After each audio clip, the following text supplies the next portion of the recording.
So here's the situation. This is the steering wheel column underneath that's making the noise. So let me do it so you guys could see what I'm talking about.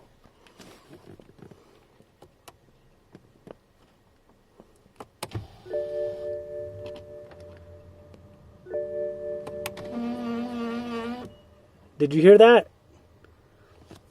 Right there, it looks like is the issue.